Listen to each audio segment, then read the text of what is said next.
masaya, bahay na poon, tunay na ganda,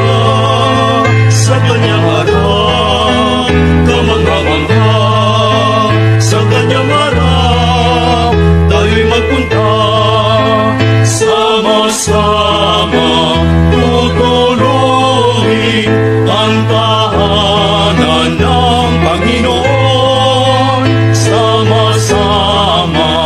magtitipon